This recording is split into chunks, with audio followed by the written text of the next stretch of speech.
আমি আজকে পিআরপি নিয়ে কিছু বলবো। পিআরপি মানে হলো platelet rich plasma.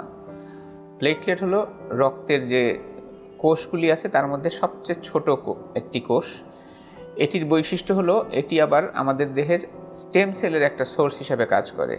Stem cell হলো এমন একটা কোষ, সেটা শরীরের যে কোনো অংশে স্থাপন করলে পরে ওই অংশের নিজস্ব যে কোষ সেটা নতুনভাবে তৈরি হতে পারে।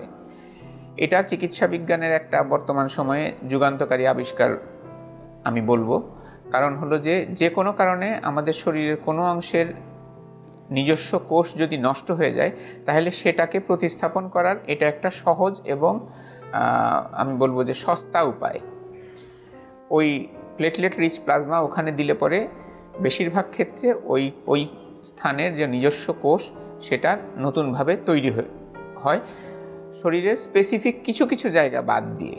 যেমন আমরা যদি নার্ভের কথা চিন্তা করি, নার্ভের মধ্যে স্টেম সেল দিয়ে আসলে খুব বেশি লাভ হয় না, কিন্তু অন্য জায়গায় স্টেম সেল দিলে সেই জায়গার কোষ নতুনভাবে তৈরি হয়।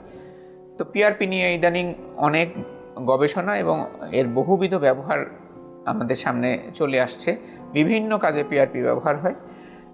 প্লাস্টিক সার্জারিতে পিআরপি মূলত আমরা ব্যবহার করি দুটো অংশে। একটা হলো যে কিছু রিকনস্ট্রাকটিভ কাজে, আর কিছু অ্যাস্থেটিক অর্থাৎ সৌন্দর্য বর্ধনের কাজে। রিকনস্ট্রাকটিভ কাজ বলতে মূলত ক্ষত চিকিৎসা এবং ক্ষতের পরবর্তী যে দাগ, এবং অনেক সময় ক্ষতের পরে উঁচু হয়ে যায়, কিলয়েড বলে, এইগুলার চিকিৎসাতে পিআরপি ব্যবহার করা হয়। আর সৌন্দর্য বর্ধনের ক্ষেত্রে যেমন আছে যে চুল পড়ে যাওয়া, পুরুষ কিংবা স্ত্রীলোক যে কারো মাথার চুল বয়সের কারণে পড়ে যেতে পারে অথবা বিভিন্ন অসুখের কারণে পড়ে যায়, এইটার চিকিৎসার জন্য পিআরপি এখন বহুল আলোচিত। কারণ এটাতে খুব ভালো ফলাফল পাওয়া যাচ্ছে। বিশেষ করে বিভিন্ন অসুখের কারণে যে চুল পড়ে যায় সেটাতে খুব ভালো ফলাফল পাওয়া যাচ্ছে পিআরপিতে। এছাড়া ফেশিয়াল রিজুভিনেশন বলা হয়, অর্থাৎ বার্ধক্যের কারণে মুখে যে বলিরেখা পড়ে বা মুখে যে ছাপ চলে আসে সেটাকে দূর করার জন্য, অর্থাৎ অনেকটা বলা হয় পুনর্যৌবন ফিরিয়ে আনার জন্যে পিআরপি ব্যবহার করা হয়। আরেকটা হলো মুখে অবাঞ্ছিত কালো দাগ হয় অনেকের, সেই দাগের চিকিৎসার জন্য পিআরপি ব্যবহার করা হয়ে থাকে। পিআরপি খুবই সহজ একটা চিকিৎসা। যাকে আমরা চিকিৎসা দেব তার শরীরের নিজস্ব রক্ত নিয়ে সেখান থেকে আমরা প্রসেসিংয়ের মাধ্যমে, বিশেষ যন্ত্রপাতির মাধ্যমে প্রসেসিং করে পিআরপিটা তৈরি করা হয় এবং সেইটা তার শরীরের জিনিসই তাকে দেওয়া হচ্ছে, অর্থাৎ এটা বাইরের কোনো জিনিস না। সুতরাং এর সাইড এফেক্ট নাই বললেই চলে।